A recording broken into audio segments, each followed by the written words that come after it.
तो last class में मैंने बता दिया था आपको कॉन्ट्रासेप्टिव मेथड्स के बारे में, और मैंने डिस्कस किया था उसमें एक तो मैंने बता दिया था आपको कि नेचुरल मेथड क्या होता है,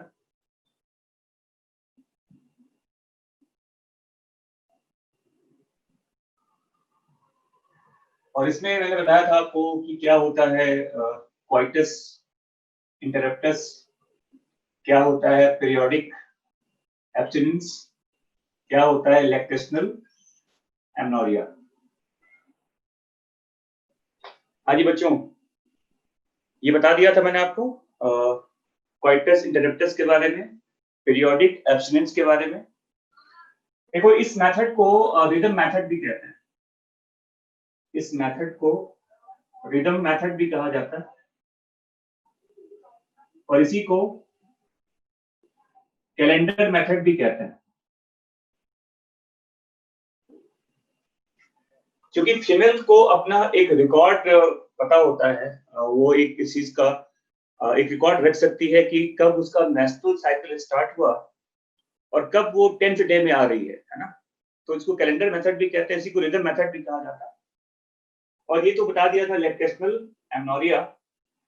और देखो इधर नेचुरल मेथड में एक और कहा जाता है, जैसे एक फिजियोलॉजिकल मेथड भी आता है इसमें। और ये मेथड क्या है? To keep record of body temperature. तो अगर एक फीमेल अपने बॉडी टेम्परेचर को रिकॉर्ड को मेंटेन कर रही है, तो ओवुलेशन के टाइम पर, ओवुलेशन के आप कह सकते हैं कि बिफोर, जो एक दिन पहले की बात कर सकते हैं आप, at the time of ovulation जो ग्राफ है टेम्परेचर का वो थोड़ा फ्लक्चुएट करता है। अगर मान लो ग्राफ भी चल रहा है ऐसे टेम्परेचर का, तो ग्राफ सडनली देखोगे ऐसे जाएगा, थोड़ा सा फ्लक्चुएशन आता है। और ये जो फ्लक्चुएटिंग ग्राफ आता है टेम्परेचर का, ये टाइम ऑफ ओवुलेशन होता है। इसे टाइम ऑफ क्या बोलते हैं ओवुलेशन कहता है। तो ये भी एक तरह का मतलब इंडिकेशन है कि ओवुलेशन का टाइम आने वाला है, तो टेम्परेचर क्या हो रहा है, फ्लक्चुएट कर रहा है। समझ में आ रहा है? तो इसे फिजियोलॉजिकल मेथड भी कहते हैं। ये नेचुरल मेथड का ही क्या होता है, ये पार्ट होता है।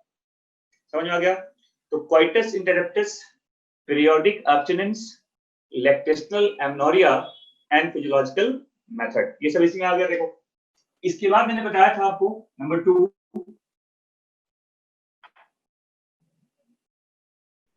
बैरियर मेथड, जिसमें मैंने बताया था कॉन्डोम के बारे में। जो मेल कॉन्डोम होता है, फीमेल कॉन्डोम भी होता है ना, सर्वाइकल कैप होता है, डायफ्राम होता है, वाउल्स कैप वगैरह आते हैं।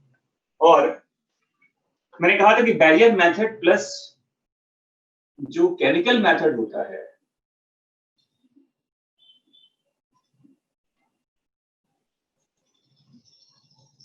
इसका जो एफिशिएंसी है केमिकल यूज करने के बाद, बैरियर मेथड का जो एफिशिएंसी है और ज्यादा क्या होता है, वो इंक्रीज कर जाता है। समझ में आ गया? और बैरियर मेथड्स के बारे में मैंने बता दिया था डिटेल से आपको। अब देखो जो तीसरा मेथड मैं बता रहा हूं आपको, इसे कहते हैं आईओडीज। आप यहां से लिखेंगे आज आईओडीज के बारे में। थर्ड मेथड है ये आईओडी, जिसको कहते हैं इंट्रा यूटेराइन डिवाइसेस कहते हैं। IUDs is called intra uterine devices. और ये जो आईओडी है, ये ऑलमोस्ट ये टी से स्ट्रक्चर होता है। जैसे अगर मैं बताऊं आपको, अगर मान लो ये यूट्रस का स्ट्रक्चर इस तरह का बना हुआ है, और यहाँ पर ये सर्विस का स्ट्रक्चर है ऐसे, यहाँ पर ये वेजाइना का पार्ट है। तो जो आईओडीज वगैरह होते हैं, ये टी शेप स्ट्रक्चर होता है। देखो ऐसा देखिए, ये इस तरह का एक टी सेट स्ट्रक्चर होता है।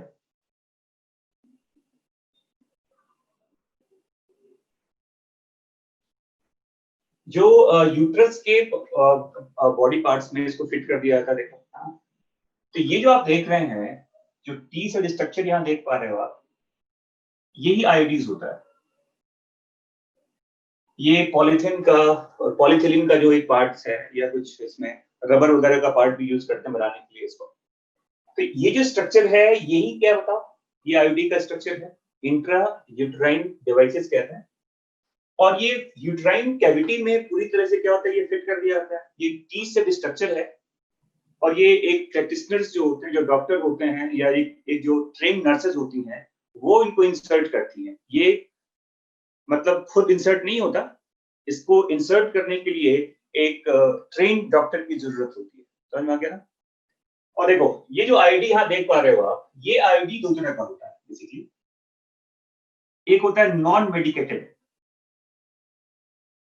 एक नॉन मेडिकेटेड आईडीज कहता है, और दूसरा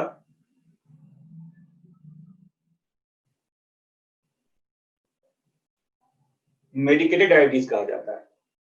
नॉन मेडिकेटेड एंड मेडिकेटेड कहते हैं। नॉन मेडिकेटेड क्या होता है बताओ? एक ऐसा आईडी विदाउट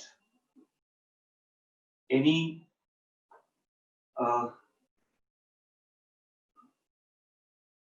केमिकल्स, इसमें किसी तरह का केमिकल फिल्ड नहीं होता। ये जस्ट एक तरह का बाउंड्री है। यूट्राइन कैविटी को चारों तरफ से ये क्या करेगा बताओ, इसको ये पैक कर देता है, ताकि किसी भी हालात में इम्प्लांटेशन वगैरह ना हो सके। तो नॉन मेडिकेटेड आईओडीज में किसी तरह का केमिकल इसके अंदर फिल्डअप नहीं होता। तो अगर इस टी सेल ट्यूब के अंदर केमिकल नहीं है, तो इसे क्या बोलेंगे हम? उसे नॉन मेडिकेटेड आईओडीज कहते हैं। और इसमें एग्जांपल दिया है एनसीईआरटी में, एक टर्म यूज करते हैं लिपीज लूप का। लिपीज लूप एग्जांपल किसका बताओ? ये एग्जांपल है नॉन मेडिकेटेड आईओडीज का। क्लियर? और जो मेडिकेटेड का पार्ट है, देखो, मेडिकेटेड दो तरह के होते हैं। इसमें एक को कहा जाता है कॉपर रिलीजिंग आईओडी होता है, और एक को कहते हैं हार्मोन रिलीजिंग आईओडी कहा जाता है। तो जो कॉपर रिलीजिंग है, अगर इस ट्यूब के अंदर कॉपर का कॉपर फील्ड ये ट्यूब होता है, तो इसका नाम क्या हो गया? Copper releasing. और अगर इसमें क्या भरा हुआ बताओ? अगर इसमें हार्मोन भरा हुआ है, हार्मोन फिल्डअप है ये, तो नाम क्या हो गया इसका? हार्मोन रिलीजिंग कह देते हैं इसको। जो कॉपर रिलीजिंग आयोडीज होते हैं, इसमें जो नाम आता है, देखो, इसमें नाम आता है कॉपर टी का। कॉपर टी आता है, CU7 आता है ना? या और भी कुछ नाम आप जानते होंगे, 380 वगैरह देखना, एनसीईआरटी में लिखा हुआ है ना। तो ये जो या फिर पैरागार्ड करके भी आता है, पैरागार्ड करके आता है, पैरागार्ड टी आता करके नाम आता है, 380A कहते हैं।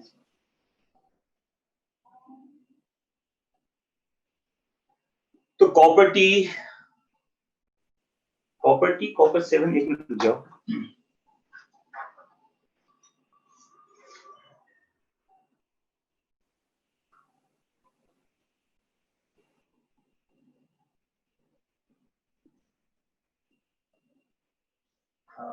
ये हो गया कॉपर टी 375 करके भी आता है।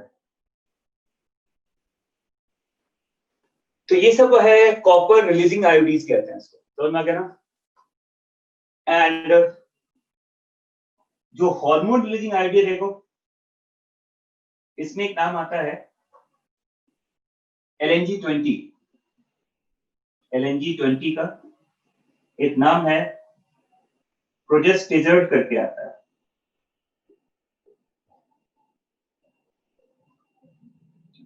ठीक है? तो ये नाम है किसके बताओ? आयोडीज के, हार्मोन रिलीज करने वाले और कॉपर रिलीज करने वाले, ये नाम याद रखिएगा। अब क्वेश्चन यहाँ पर ये है कि इन सभी आयोडीज का मोड ऑफ एक्शन क्या होता है, ये कैसे प्रेगनेंसी को प्रिवेंट करता है, समझ में आ रहा है? तो यहाँ देखिए, अब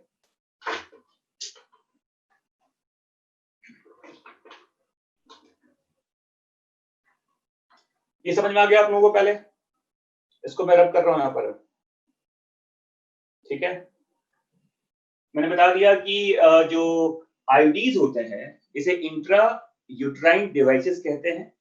ये आयोडीज दो तरह का होता है, नॉन मेडिकेटेड एंड मेडिकेटेड कहते हैं। नॉन मेडिकेटेड में किसी भी तरह का केमिकल्स फिल्ड अप नहीं होता। मेडिकेटेड में या तो ये कॉपर रिलीज करने वाले होते हैं या तो ये कॉपर रिलीज करते हैं या तो ये हार्मोन रिलीज करते हैं।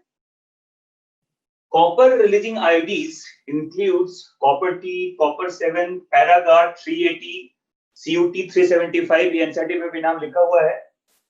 And hormone releasing iodies includes the name called LNG20 and progesterone, ठीक है।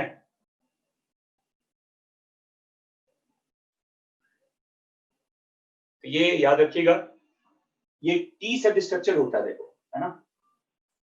अब मैं बता रहा हूं, देखिए यहां पर जो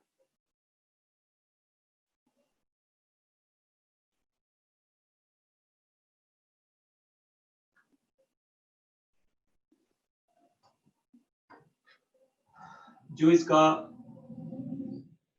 मोड ऑफ एक्शन है, मोड ऑफ एक्शन ऑफ आयोडीज, जैसे जो ये लिपिड लूप होता है, देखो, जैसे एक तो बता दूं कि जितने भी आयोडीज होते हैं सब में कॉमन पार्ट है, देखो, इसे याद रखिएगा कि all IUDs creates local inflammatory response, और इसकी वजह से क्या होता है, it increases phagocytosis of spermatozoa। ये सबके लिए होता है, देखो, ये सभी आयोडीज के लिए कॉमन पॉइंट है, प्राइमरी एक्शन कहते हैं इसका। तो all IUDs creates local inflammatory response and that response increases, a kind of, ये WBC वगैरह को एक्टिवेट करता है यहाँ पर। तो ये स्पर्म का क्या करेगा, फेगोसाइटोसिस, ये एनसीईआरटी में लिखा हुआ है, याद रखिएगा इसमें, द टर्म फेगोसाइटोसिस। ये सभी आयोडीज के लिए होता है, it is common for all kind of IUDs, समझ में आ गया? तो all IUDs creates local inflammatory response and that response increases phagocytosis of spermatozoa। हाँ जी, समझ में आ गया? फिर देखो, अगर मैं बात करूं लिपिड लूप का, देखो, तो ये एक तरह का फिजिकल इरोजन करता है, देखो, कह सकते हैं आप, it disturb the endometrial lining, or we can say little erosion कहते हैं, erosion of endometrial tissues that will not allow implantation, याद रखना, that will not allow implantation। तो लिपिड लूप को नॉन मेडिकेटेड कहा जाता है, इसमें किसी तरह का केमिकल नहीं होता, ये एक तरह का ऐसा स्ट्रक्चर होता है जो एंडोमेट्रियम को हर तरफ से उसके कांटेक्ट में रहता है। तो एंडोमेट्रियम को थोड़ा लिटिल क्या करेगा, मतलब इरोड करता है, उसे डिस्टर्ब कर देता है, और उसकी वजह से ये किसी भी हालात में इम्प्लांटेशन को अलाउ नहीं करेगा। हे भगवान! ये ये क्या है? Phagocytosis mean vomiting of sperm. ये किसने कह दिया तुम लोगों को? यार, फेगोसाइटोसिस मतलब खाना होता है, वोमिटिंग नहीं होता है। ये तुम लोगों ने कौन सा ऑक्सफोर्ड से कैम्ब्रिज से कहां से ये इंग्लिश तुम लोगों ने पढ़ लिया? कमाल है यार।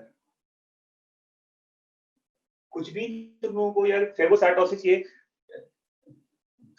9वीं 10वीं क्लास के बच्चों को बताया जाता है क्या होता है। फेगोसाइटोसिस, पिनोसाइटोसिस का मतलब क्या होता है? तो देखो, तो लिपीज लूप ये कहा, देखो ये तो सबके लिए कॉमन हो गया, पहला वाली जो पॉइंट, ये पॉइंट सबके लिए कॉमन होता है। और जो लिपीज लूप में ये बताया गया कि it disturb the endometrial lining, little erosion of, क्या बताओ, एंडोमेट्रियल टिश्यूज, तो क्या होगा, that will not allow implantation. समझ में आ रहा है? तो एक तो देखो इसका जो ये लिपीज लूप वगैरह होते हैं, क्योंकि इसमें कोई हॉर्मोन्स नहीं है, ना कोई केमिकल्स होता है, तो इससे किसी तरह का कह सकते हैं जो साइड इफेक्ट्स वगैरह है वो थोड़ा कम होता है, एलर्जिक रिस्पॉन्स ज्यादा नहीं होता। लेकिन अगर आप इसके एफिशिएंसी की बात करेंगे तो एफिशिएंसी वेरीज, वो वेरी करता है, और फीमेल्स के बॉडी या कंडीशन कैसा है, अकॉर्डिंगली ये डॉक्टर डिसाइड करते हैं कि किस तरह का आयोडीज यूज करना है। वैसे लिपीज ट्यूब वगैरह का यूज कम ही होता है, ज्यादातर यूज किसका होता है बताओ, जो मेडिकेटेड वाला पार्ट होता है। समझ में आ रहा है? अब मैं बता रहा हूँ आपको, मेडिकेटेड दो तरह के हैं, कॉपर वाले और हॉर्मोन्स वाले।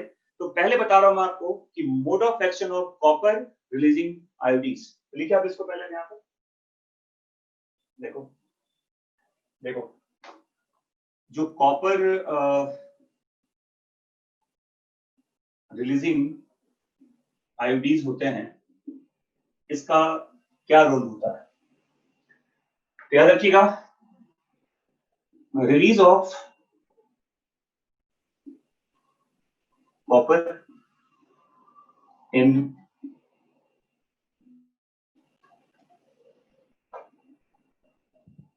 यूट्राइन कैविटी, इसकी वजह से क्या होगा, देखो,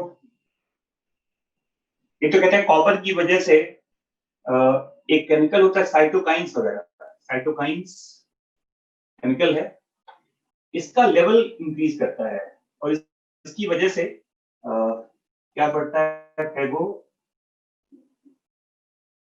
साइटोसिस।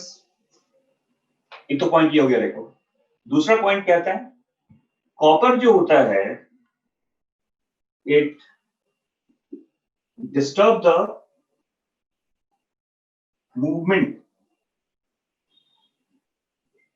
और मोबिलिटी ऑफ स्पर्मेटोजोआ। साइटोकाइन एक तरह का केमिकल होता है, साइटोकाइन का लेवल क्या करेगा, इंक्रीज करता है, उसकी वजह से डब्ल्यूबीसी वगैरह क्या करेगा, फेगोसाइटोसिस भी करता है। दूसरी बात कि कॉपर के आने की वजह से ये स्पर्म के मूवमेंट को क्या करेगा, स्लो डाउन कर देता है। तो disturb the movement, slow down the movement of spermatozoa. Disturb करने का मतलब बताओ मैं क्या बोल रहा हूं, स्लो डाउन। ये स्लो डाउन कर देता है मूवमेंट ऑफ स्पर्मेटोजोआ को। समझ में आ रहा है? तो अगर स्पर्म जितना पहुंचना चाहिए फेलोपियन ट्यूब तक, अगर वो पहुंच ही नहीं पाएगा,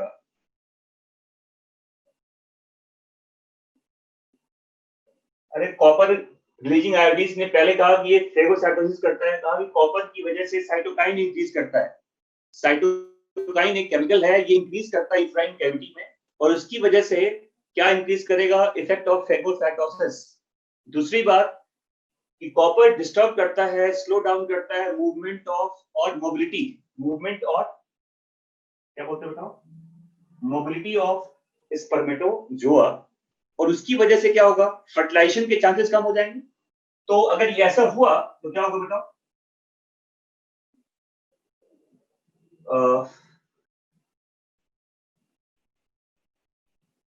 reduce the chance of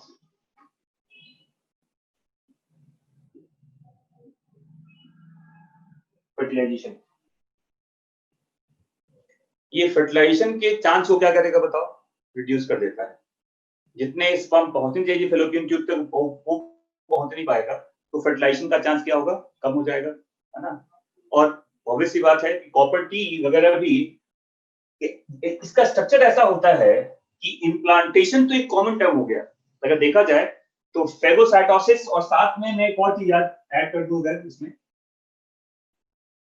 implantation. Phagocytosis करेगा और प्रिवेंट क्या करेगा बताओ, प्रिवेंट इम्प्लांटेशन। ये सबके लिए ही कॉमन है इनफैक्ट, समझ में आ गया ना। तो कॉपर का अगर स्पेसिफिक एक्शन पूछा जाए तो ये याद रखिएगा कि कॉपर की वजह से जो स्पर्म का मूवमेंट है वो काफी स्लो हो जाता है। The sperm is not able to move further in the uterine cavity, और वो अगर फैलोपियन ट्यूब तक नहीं पहुंचेगा तो फर्टिलाइजेशन भी नहीं होगा और जाइगोट फॉर्म नहीं करेगा। और अगर मान लो बाय चांस अगर फर्टिलाइजेशन हो भी गया, जाइगोट बन भी गया, तो वो बाद में इम्प्लांट होने की हालत में नहीं होगा, क्योंकि ऐसा स्ट्रक्चर होता है कॉपर टी का कि वो एंडोमेट्रियम के कांटेक्ट में ब्लास्टोसिस्ट को आने नहीं देगा। आज बच्चों समझ में आ गया। तो ये किसकी बात की हमने, कॉपर रिलीजिंग आयोडीज का। अब देखो, अब मैं बता रहा हूं आपको हार्मोन वाले पार्ट की बात करेंगे, हार्मोन रिलीजिंग आयोडीज के बारे में।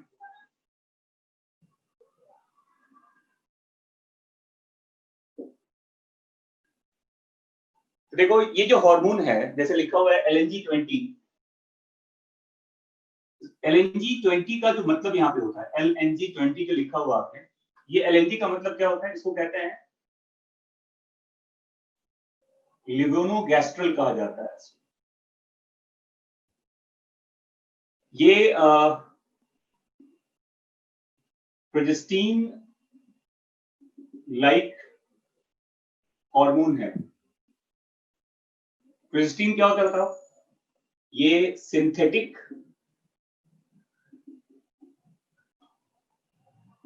प्रोजेस्टेरॉन होता है।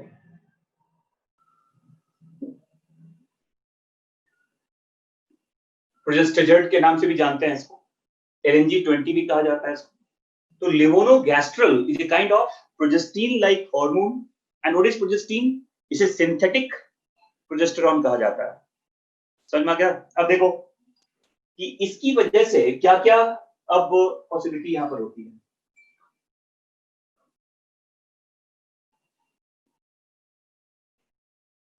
तो ये जो हार्मोन वाले होते हैं देखो, एक तो कहते हैं it make the endometrial tissues very unstable for implantation।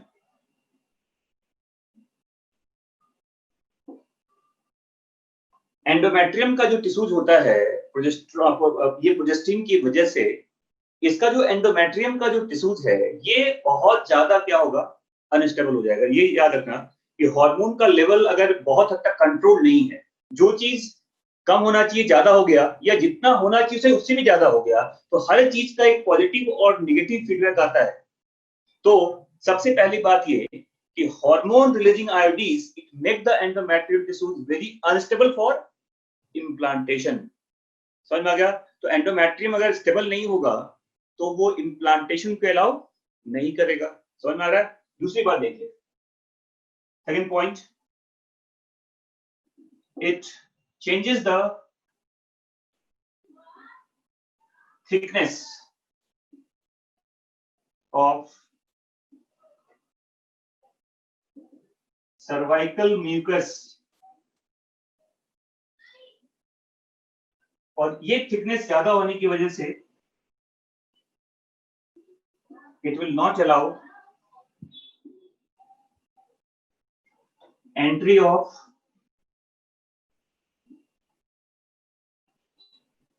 Spermatozoa. और एनसीईआरटी में लिखा हुआ है सर्विक्स जो होता है ये हॉस्टाइल हो जाता है, हॉस्टाइल फॉर स्पर्मेटोजोआ, मतलब कि जो स्पर्म अभी वेजाइना के अंदर है, अब थिकनेस जो सर्वाइकल, मैंने कहा था सर्वाइकल प्लग जिसे कहते हैं, वो इतना ज्यादा थिक हो जाएगा कि स्पर्म उस थिकनेस वाले पार्ट को उसके आगे वो एंट्री नहीं कर सकता। तो स्पर्म की एंट्री भी नहीं होगी तो फर्टिलाइजेशन नहीं हो सकता। तो अगर देखा जाए तो फर्टिलाइजेशन यहाँ भी चेक हो रहा है, और अगर मान लो अगर फर्टिलाइजेशन हो गया तो it will never allow the effect of implantation. समझ में आ गया ना? तो याद रखिएगा जो हार्मोन वाले आयोडीज होते हैं इसके दो इंपॉर्टेंट रोल हैं। एक तो ये देखो, it make the endometrial tissues very unstable for implantation, and second it changes the thickness of cervical mucus. अगर वो थिकनेस ज्यादा हो गया तो क्या होगा बताओ? वो स्पर्म को अलाउ नहीं करेगा सर्विक्स को क्रॉस करने के लिए, और अगर स्पर्म सर्विक्स को क्रॉस नहीं करेगा, यूट्रस में वो नहीं पहुंचेगा तो फिलोपियन ट्यूब तक भी नहीं आएगा वो। समझ में आ गया? तो ये दो पॉइंट याद रखिएगा, and that is for hormone releasing IUDs. और याद रखना कि ये जो आयोडीज वगैरह होते हैं इसका लाइफ जो होता है ये 3 इयर्स का भी होता है, 5 इयर्स का भी होता है, 8 इयर्स का भी, अब तो 10 इयर्स वाले आयोडीज भी आते हैं। डॉक्टर्स इसे लगाते हैं और डॉक्टर्स इसे रिमूव करते हैं। जितना आपको गैप मेंटेन करना है, हॉस्टाइल मींस उसको प्रिवेंट करना, हॉस्टाइल मतलब वो उसको अलाउ नहीं करता आगे जाने के लिए। समझ में आ गया? तो सर्विक्स उसको रोकेगा वहीं पर, उसको कहेगा भैया तुम मत जाओ अंदर, अभी तुम्हारा एंट्री बैन है अभी, ठीक है? तो देखो, तो मैंने कहा कि आयोडीज की जो लाइफ है वो 3 साल का भी होता है, 5 साल का भी होता है, 8 साल का भी होता है, 10 साल का भी होता है। How much you want to maintain gap between two birth, accordingly ये डॉक्टर्स इसको इंसर्ट करते हैं यूट्रस के अंदर। समझ में आ गया? और ये आपके एनसीईआरटी में लिखा हुआ है कि इंडिया के अंदर जो मोस्ट कॉमन कॉन्ट्रासेप्टिव है वो आयोडीज ही है। तो most common contraceptive used in India is different types of IUDs. अब ये आयोडीज कैसा यूज होगा, कॉपर वाला होगा या हार्मोन वाला होगा, ये डिपेंड करता है कि आपका जो बॉडी है, जो फीमेल्स का बॉडी है, वो कैसा रिस्पॉन्ड कर रहा है। आयोडीज लगाने के बाद 1-2 वीक तक या कह सकते हो कुछ समय तक वो डॉक्टर की ऑब्जर्वेशंस में रहती है फीमेल, और उसमें कई बार क्या होता है मेंस्ट्रुअल ब्लीडिंग थोड़ा ज्यादा हो सकता है, नॉजिया की फीलिंग आ सकती है, डिजीनेस आ सकता है, तो कुछ साइड इफेक्ट्स होते हैं। साइड इफेक्ट अगर ज्यादा आने लगा तो डॉक्टर उस पार्ट को फिर चेंज भी करता है।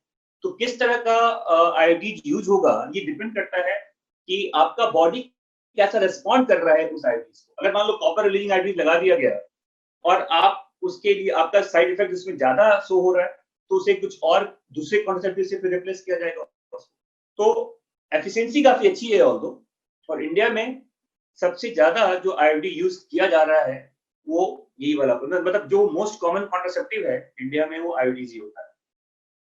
नहीं, सभी अगर मैंने कहा कि 3 साल वाले, 5 साल वाले, 8 साल वाले, 10 साल वाले आईडी ये कैसे हो जाएगा फिर? जैसा आप डॉक्टर को बोलेंगे डॉक्टर उसी तरह का आईडी आपके बॉडी में फिट करेगा। ये लो, ये एक और महानुभाव आया अभी कि डू आईओडीज प्रिवेंट एसटीडीज। एसटीडी कैसे रुक जाएगा? अरे स्पर्म की एंट्री थोड़ी बंद हो गई है, सीमेन नहीं जा रहा फीमेल्स के बॉडी में क्या? आईओडीज नेवर प्रिवेंट एसटीडीज। आईओडी से एसटीडी का प्रिवेंशन नहीं होता। मैंने पहले कहा था कि वेजाइना में जब स्पर्म जा चुका है, अब वो आगे जाएगा कि नहीं जाएगा इस पे डिपेंड कर रहा है सारी कहानी। तो ये कैसे एसटीडी को रोक देगा? यस, केवल जो कॉन्डोम्स वगैरह होते हैं इसी से एसटीडी का ट्रांसमिशन हो सकता है, बाकी कोई भी कॉन्ट्रासेप्टिव एसटीडी को नहीं रोक सकता। समझ में आ गया? चलिए आगे देखिए। तो ये था all about the different types of IUDs. और मैंने कहा कि एनसीईआरटी में लिखा हुआ है कि in the India the most commonly used contraceptive is different types of IUDs. आज मुझे समझ में आ गया ये समझ में आ गया? चलिए मैं इसको रब कर रहा हूं। लिख लिया आप लोगों ने इसको? देखो जो फोर्थ पार्ट है इसमें, इसको ओरल पिल्स मेथड कहते हैं।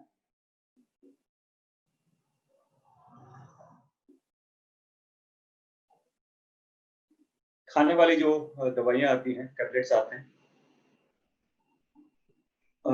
ये भी एक तरह का देखा जाए तो हार्मोन बेस्ड ट्रीटमेंट ही है। और ये जो ओरल पिल्स मेथड होता है, ये ओरल पिल्स दो तरह के होते हैं। एक होता है स्टेरॉइडल पिल्स,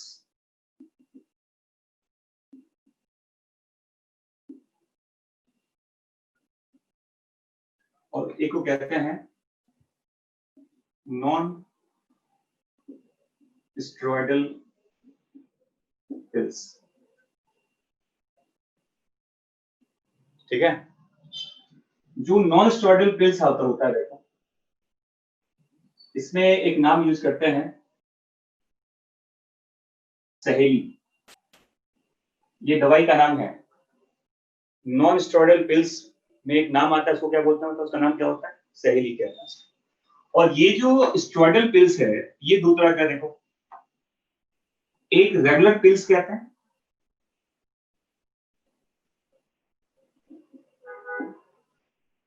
और एक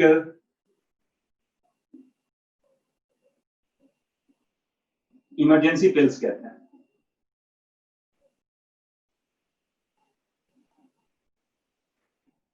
ठीक है? जो रेगुलर पिल्स होते हैं ये दो तरह के होते हैं।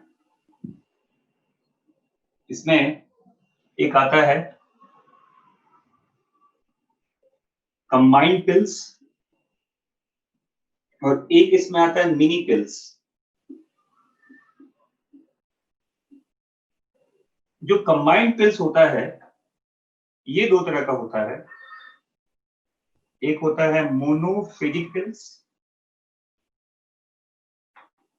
और एक को कहते हैं मल्टीफेजिक pills.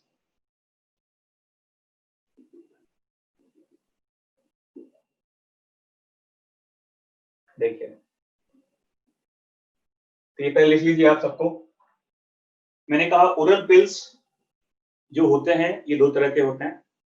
One is called steroidal pills and one is called non steroidal pills. Steroidal pills दो तरह के होते हैं। It is all about composition, मेटाकोस्टेरॉइड्स और whether it is non steroids.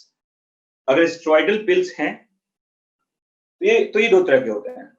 एक रेगुलर पिल्स है और एक इमरजेंसी पिल्स होता है।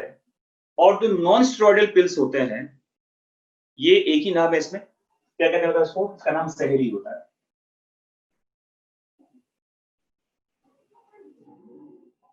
समझ आ गया?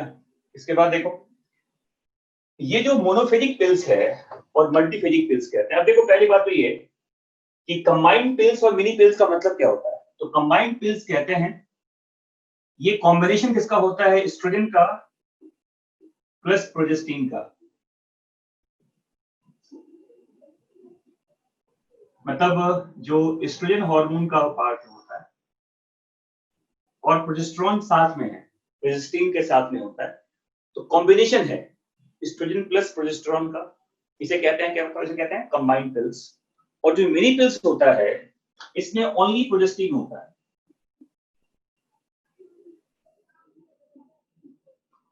और ये याद रखिएगा कि इस वाले पार्ट में इसको पॉप्स भी कहते हैं, पॉप्स। इसे प्रोजेस्टेरॉन ओनली पिल्स कहा जाता है, इसे प्रोजेस्टीन ओनली पिल्स भी कहते हैं इसको, क्योंकि इसमें केवल प्रोजेस्टेरॉन होता है, इसमें एस्ट्रोजन का पार्ट नहीं होता। समझ में आ गया? तो ये जो मिनी पिल्स है, ये केवल, मैंने क्या होगा इसमें बताओ, केवल प्रोजेस्टेरॉन है, इसमें एस्ट्रोजन का पार्ट नहीं होता। और जो कंबाइंड पिल्स है, इसमें प्रोजेस्टेरॉन भी होता है और क्या होता है, एस्ट्रोजन भी होता है। क्लियर? और जो इमरजेंसी पिल्स होते हैं, इसमें high dose of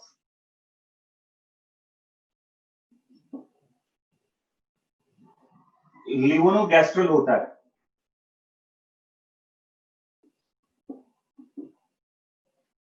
a kind of प्रोजेस्टेरिन कहते हैं इसको, है ना, जिससे ज्यादा अमाउंट में होता है ये। ठीक है? और देखो, अगर मैं एग्जांपल बताऊं आपको, अब देखो ये पहले समझो आप कि मोनोफेजिक पिल्स और मल्टीफेजिक पिल्स क्या होता है।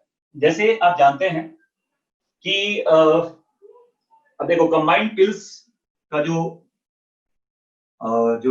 इसका यूज किया जाता है इसको, it is taken only for 21 days, taken only for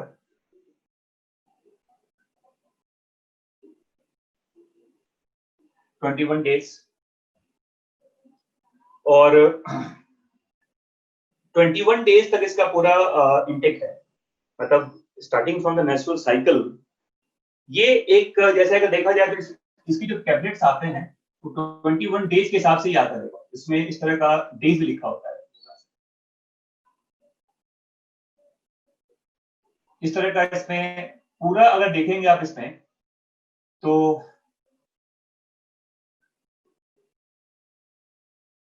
1 2 3 4 5 6 7, देखो, तो ये टोटल जो इसमें 21 टैबलेट्स ही आते हैं, इसमें बताओ कंबाइंड पिल्स में।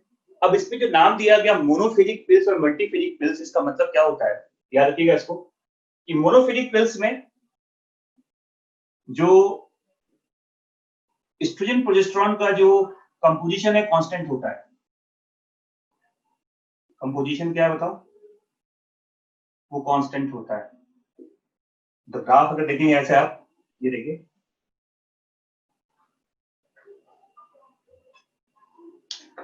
तो इसमें देखेंगे आप मोनोफेजिक पिल्स में जितना, जैसे कहते हैं ऑलमोस्ट इक्वल अमाउंट ही होता है। देखो अगर ये अमाउंट ऑफ एस्ट्रोजन है, तो इसी के साथ साथ ये अमाउंट ऑफ प्रोजेस्टेरॉन भी होता है, इसमें वो चेंज नहीं करता। Equal amount of oestrogen and progesterone, ये सभी टैबलेट्स में इक्वल अमाउंट में होता है, इसको मोनोफेजिक पिल्स कहते हैं। मल्टीफेजिक पिल्स में ऐसा नहीं होता, याद रखना कि मल्टीफेजिक पिल्स में क्या होता है। देखो अगर आप ग्राफ देखोगे ऐसे, देखिए, तो इसमें मान लो ये है एस्ट्रोजन का ग्राफ, प्रोजेस्टेरॉन का ग्राफ यूं चलता है, देखो ये बढ़ता चला जाता है। तो एस्ट्रोजन तो कांस्टेंट है, बट हर टैबलेट्स में कुछ कुछ समय के बाद, कुछ दिनों के बाद, अमाउंट ऑफ जो प्रोजेस्टेरॉन है वो क्या होगा, इंक्रीज कर जाता है। समझ में आ गया तो मैं क्या बोल रहा हूं, कि जो मोनोफेजिक पिल्स होता है, उस मोनोफेजिक पिल्स में अमाउंट ऑफ एस्ट्रोजन प्रोजेस्टेरॉन का लेवल क्या होगा, वो कांस्टेंट रहता है पूरे 21 टैबलेट्स में। In all the 21 tablets the amount of progesterone and oestrogen is constant. लेकिन जो मल्टीफेजिक पिल्स होते हैं, उसमें ऐसा नहीं होता। एस्ट्रोजन का अमाउंट क्या होगा, वो कांस्टेंट है, प्रोजेस्टेरॉन का अमाउंट क्या होता है, वो वेरी करता है। क्या बोलते हैं इसको, इसे कहते हैं मल्टीफेजिक पिल्स। और याद रखिएगा इसको कि मोनोफेजिक पिल्स में ही एग्जांपल आता है माला डी का,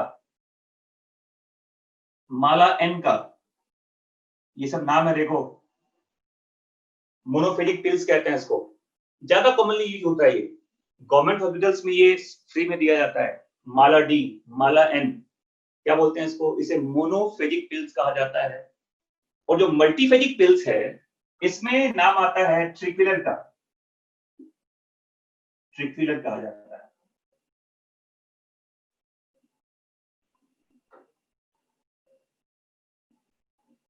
समझ में आ गया? तो मोनोफेजिक पिल्स और मल्टीफेजिक पिल्स। अब मैं बता रहा हूं आपको कि इसका जो मोड ऑफ इनटेक है, ये कैसे दिया जाता है और कैसे इसका एक्शन होता है, वो समझिए पहले आप यहाँ पर। तो देखिए, तो फिर से रिपीट कर दूं मैं एक बार, मैंने क्या कहा कि ओरल पिल्स दो तरह के होते हैं, स्टेरॉइडल होते हैं और नॉन स्टेरॉइडल होता है।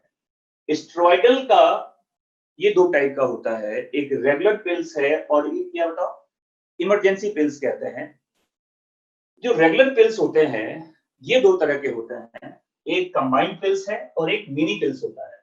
कंबाइंड पिल्स वो होते हैं जिसमें एस्ट्रोजन का कंपोजिशन प्रोजेस्टेरॉन के साथ होता है। मिनी पिल्स वो होता है जिसमें एस्ट्रोजन नहीं होता, इसमें केवल प्रोजेस्टेरॉन होता है। इसको पॉप्स कहते हैं, प्रोजेस्टेरॉन ओनली पिल्स कहा जाता है। समझ में आ गया? इसके बाद देखिए, मैंने ये बताया आपको कि कंबाइंड पिल्स दो तरह के होते हैं, एक को कहते हैं मोनोफेजिक पिल्स और एक का नाम है मल्टीफेजिक पिल्स कहा जाता है। मोनोफेजिक पिल्स वो होते हैं जिसमें एस्ट्रोजन प्रोजेस्टेरॉन का रेशियो कांस्टेंट है सभी 21 टैबलेट्स के अंदर। ये कितने दिन के लिए थे? 21 टैबलेट्स होते हैं इसके अंदर। और जो मल्टीफेजिक पिल्स होते हैं इसमें प्रोजेस्टेरॉन का रेशियो इंक्रीज कर रहा है, एस्ट्रोजन का रेशियो क्या होता है, वो कांस्टेंट रहता है। ये समझ में आ गया पहले आपको? अब यहां देखिए, जैसे मान लो कंबाइंड पिल्स का मैं बता रहा हूं पहले आपको, देखिए जैसे मान लो ये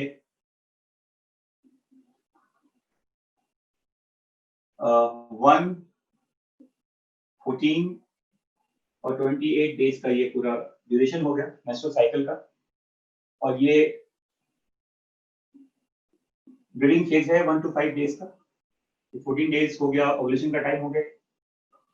तो अगर मान लो एक फीमेल ने फर्स्ट डे से लेना स्टार्ट किया, जिस दिन से ब्रीडिंग स्टार्ट हुआ है फर्स्ट सेकंड डे से स्टार्ट कर दिया था इसको, विद इन द फर्स्ट और second days of menstrual cycle, breeding phase जब चल रहा है उसी समय टैबलेट्स लेने स्टार्ट किए जाते हैं। फर्स्ट टैबलेट लिया गया देखो, और इसे कंटिन्यू किया जाएगा, हर दिन एक टैबलेट लेना होता है, and it is continued till, देखो कहां तक, 21 डेज तक।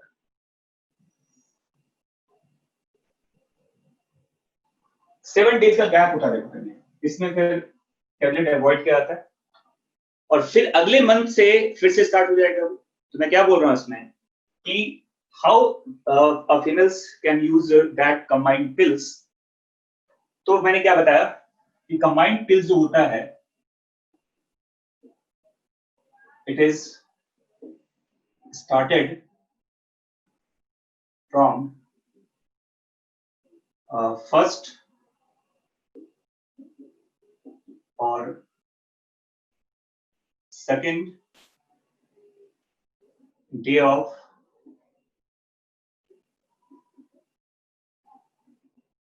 menstrual cycle, and it is continued for 21 days without a break.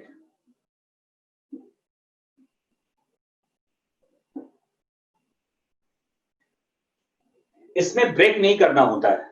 जब से स्टार्ट किया गया फर्स्ट से सेकंड डे से, तो 21 डेज तक इसे कंटिन्यू किया जाएगा विदाउट एनी ब्रेक। समझ में आ रहा है? और अगर मान लो कभी एक फीमेल मिस कर जाए, एक दिन भूल गई अगर वो टैबलेट्स खाना, तो नेक्स्ट डे उसे डबल डोज ले सकती है, बट ये it should not be of regular practice. कभी गलती से भूल जाए तो अगले दिन 2 टैबलेट खाया जा सकता है। इसका मतलब ये नहीं है कि हर बार 5 दिन के बाद खाएंगे उसको, 5 बार एक बार में खा लिया उसको। समझ में आ रहा है? तो कंटिन्यूटी होना चाहिए, ब्रेक नहीं होना चाहिए 21 डेज तक। और फिर 7 डेज का क्या होता है बताओ? गैप आता है, गैप ऑफ 7 डेज, और फिर से अगले मंथ से स्टार्ट हो जाएगा। और जब तक उसको अपने प्रेगनेंसी को प्रिवेंट करना है तब तक इस तरह उसको ये टैबलेट्स लेने पड़ेंगे 21 डेज विदाउट अ ब्रेक। और ये डे स्टार्ट कब से होता है? फ्रॉम द फर्स्ट और second days of menstrual cycle. समझ में आ गया? तो ये तो हो गया कंबाइंड पिल्स। जो मिनी पिल्स होते हैं, जो मिनी पिल्स होते हैं, मिनी पिल्स में कोई ब्रेक नहीं होता। ये मिनी पिल्स का जो इंटेक है देखो ये कांस्टेंट चलता है और 28 डेज विदाउट एनी ब्रेक। तो मिनी पिल्स में कोई गैप नहीं है, 7 डेज का गैप भी नहीं होता, 7 डेज का गैप भी नहीं है। अरे जो होना था पहले ही हो चुका, ओवुलेशन वगैरह को प्रिवेंट कर दिया गया है, तो रेगुलर क्या ये कोई लॉलीपॉप टॉफी थोड़ी है रोज खाएंगे बैठ के इसको। तो 21 डेज तक लिया जाएगा, क्योंकि 21 डेज के बाद वैसे भी ल्यूटियल फेज अपने मिड पे जा चुका होता है। तो जब वो फर्टिलाइज ही नहीं हुआ है तो वैसे भी उसकी वहां पे जरूरत नहीं होती। समझ में आ रहा है? और मैंने क्या कहा, जो मिनी पिल्स होता है इसमें कहीं कोई ब्रेक नहीं होता, इसे 28 डेज तक कंटिन्यू लेना पड़ेगा। वैसे देखो ज्यादा यूज तो कंबाइंड पिल्स का ही होता है, और कंबाइंड पिल्स में देखा जाता है कि जो most commonly used contraceptive pills है वो मोनोफिलिक पिल्स ही होता है, माला डी माला एन टाइप जो होता है। समझ में आ गया? अब देखो एक और चीज कि ये वर्क कैसे करता है, how it works, what is the mode of action of contraceptive pills. लिखिए इसको, ये समझ में आ गया आप लोगों को?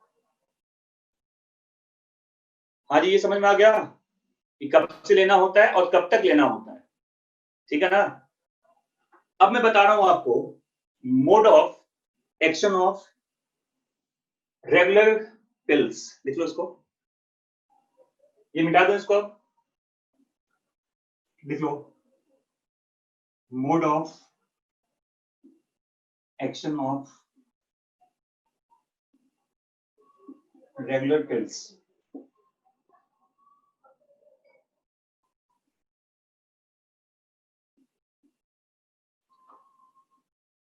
तो एक चीज याद रखिएगा कि पहला पार्ट क्या होता है, ड्यू टू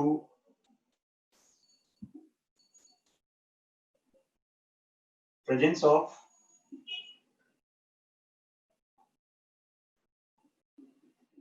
प्रोजेस्टीन। मेनली कहा जाता है देखो जो प्रोजेस्टेरॉन वगैरह जो होता है अगर इसका अमाउंट ज्यादा प्रेजेंट है फीमेल्स के बॉडी में, तो प्रोजेस्टीन के ज्यादा होने की वजह से इसका एक नेगेटिव फीडबैक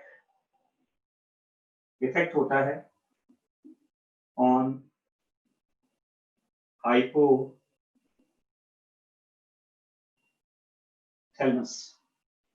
और इसकी वजह से जो मैंने कहा था एक term pulse frequency of GnRH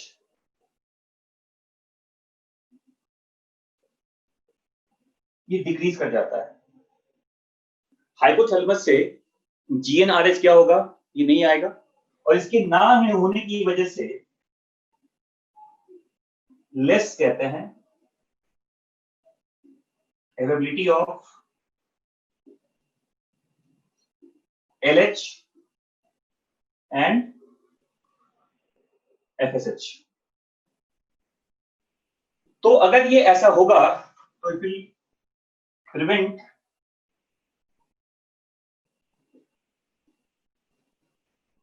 follicular growth and ovulation।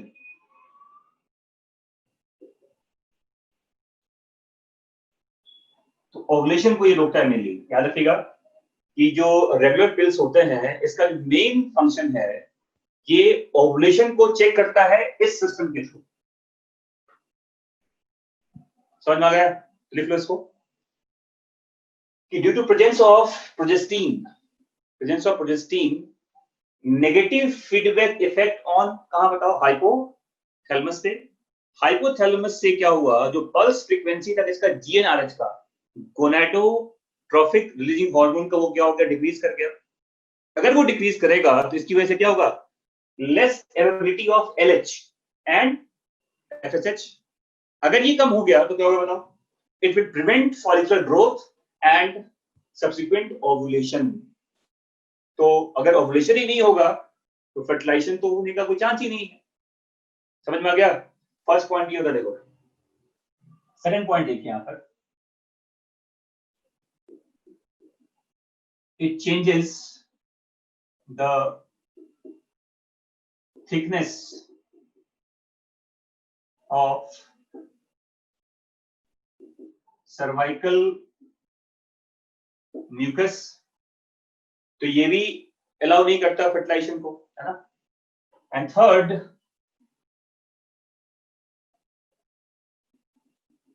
Thinning कहते हैं, थिनिंग ऑफ एंडोमेट्रियल टिश्यूज। और अगर ये थिन हो गया तो क्या होगा बताओ? It will not allow implantation, it will not allow implantation.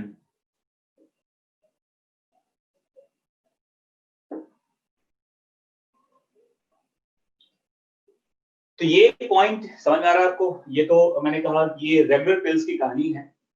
Bye the way, the most important term for the regular pills, oral pills, is to prevent ovulation. ये याद रखिएगा।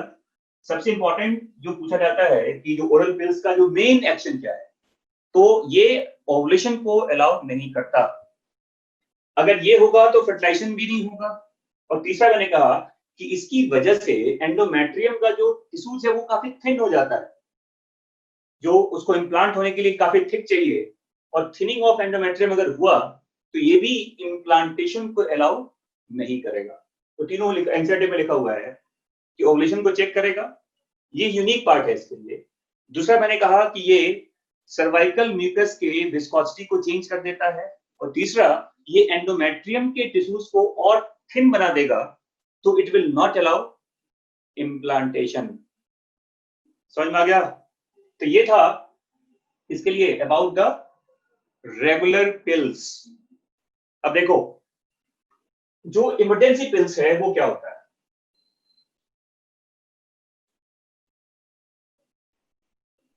देखिए, जो इमरजेंसी पिल्स होते हैं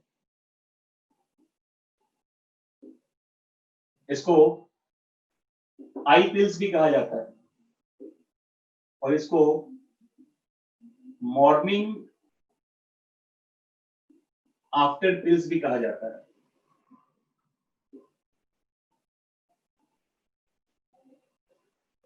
ये सिंगल टैबलेट होता है,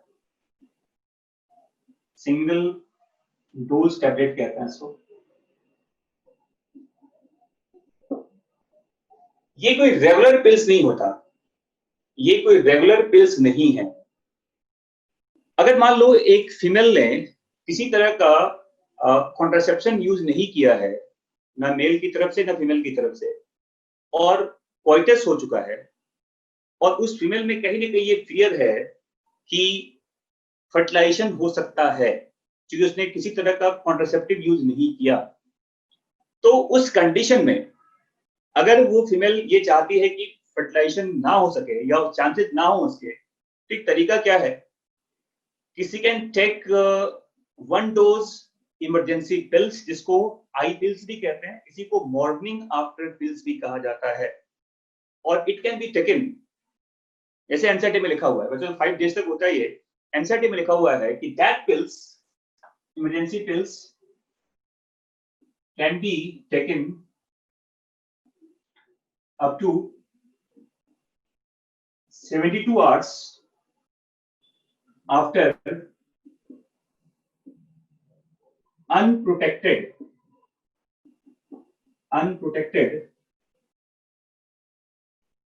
sexual intercourse to prevent pregnancy.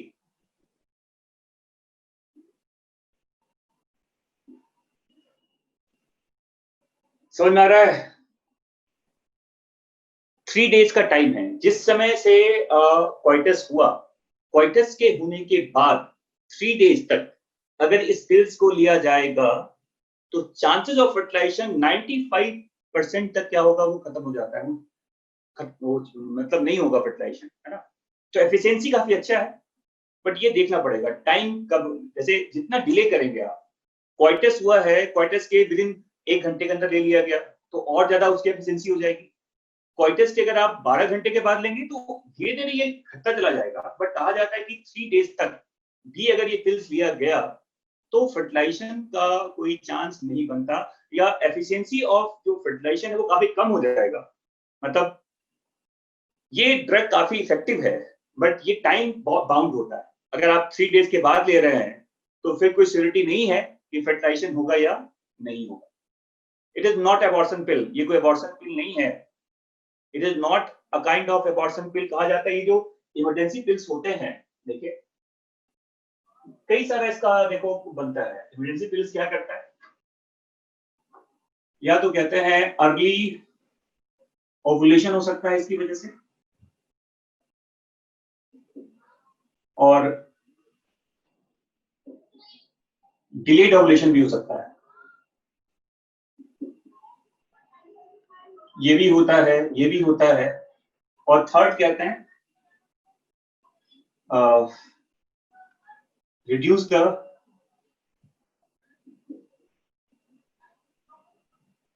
Chances of implantation.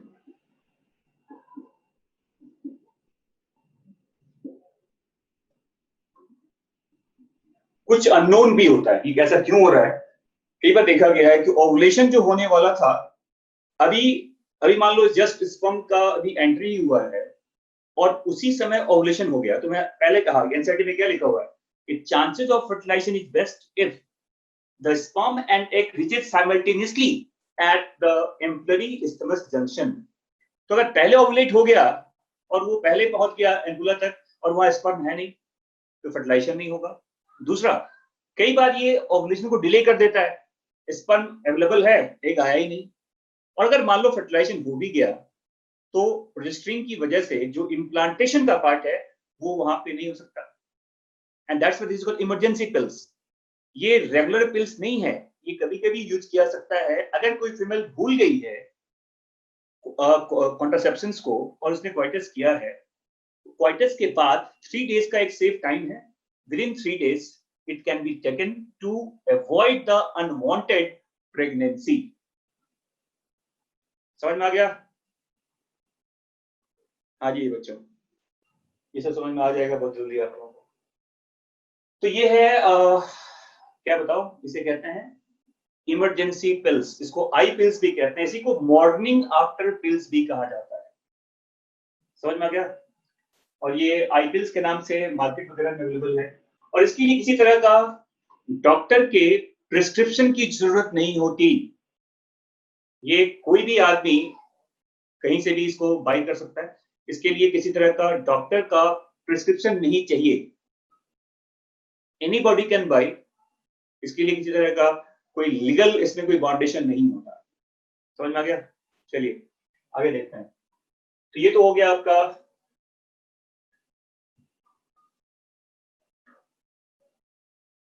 अब यहां देखो, जो नॉन स्टेरॉइडल पिल्स होता है,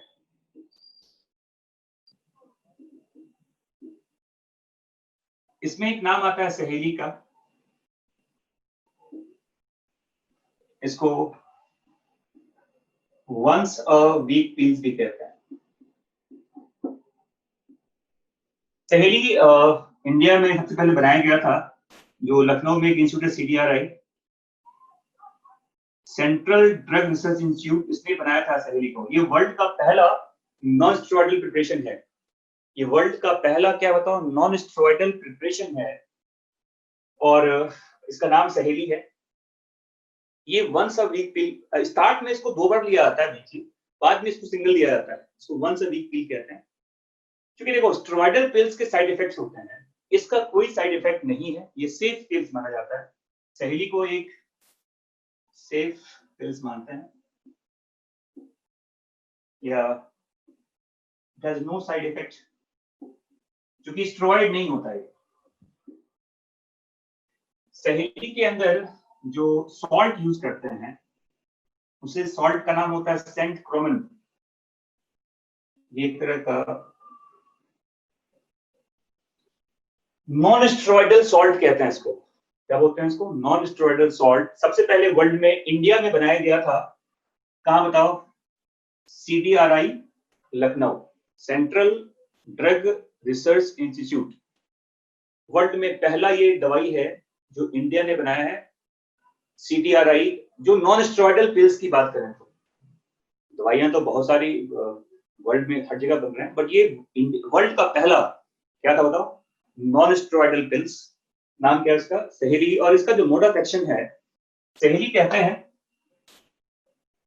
it prevent the blastocyst formation and it's implantation. ये ओवुलेशन को चेक नहीं करता। जो सहेली वगैरह होता है इसका जो मेन एक्शन है ये ब्लास्टोसिस्ट के फॉर्मेशन को चेक करता है और उसके इम्प्लांटेशन को भी ये चेक करता है। समझ में आ गया? और ये सेफ पिल माना जाता है क्योंकि ये स्टेरॉइड नहीं है। स्टेरॉइड के साइड इफेक्ट होते हैं, ये नॉन स्टेरॉइडल होता है जिसको कोई साइड इफेक्ट नहीं है, या बहुत ही नाम मात्र कह सकते हैं आप। It is very safe kind of pill, पर थोड़ा कॉस्टली होता है, इजीली अवेलेबल नहीं है, तो ये ज्यादा यूज में भी नहीं है। समझ में आ गया? और oral pills are very much effective. अगर एक फीमेल रेगुलर बेसिस पे इसको यूज कर रही है तो मतलब आप कह सकते हैं कि 98 से 99% तक ओरल पिल्स की एफिशिएंसी होती है। समझ में आ गया? तो ये था all about your different types of pills method. समझ में आ गया? पिल्स मैंने बताया कि स्टेरॉइडल होता है, नॉन स्टेरॉइडल होता है। स्टेरॉइडल दो तरह के होते हैं, रेगुलर पिल्स होता है, इमरजेंसी पिल्स होता है। रेगुलर पिल्स दो तरह के होते हैं, कंबाइंड पिल्स होता है, मिनी पिल्स होता है। फिर कंबाइंड पिल्स दो तरह के होते हैं, मोनोफेजिक पिल्स कहते हैं, मल्टीफेजिक पिल्स कहते हैं। सबके अपने अपने डिफरेंट तरह के एक्शंस हैं और इनके डॉक्टर्स के सजेशन के हिसाब से टेबलेट्स लिए जाते हैं। ये था all about your today's class. अब नेक्स्ट क्लास में बताऊंगा दूसरे मेथड्स के बारे में।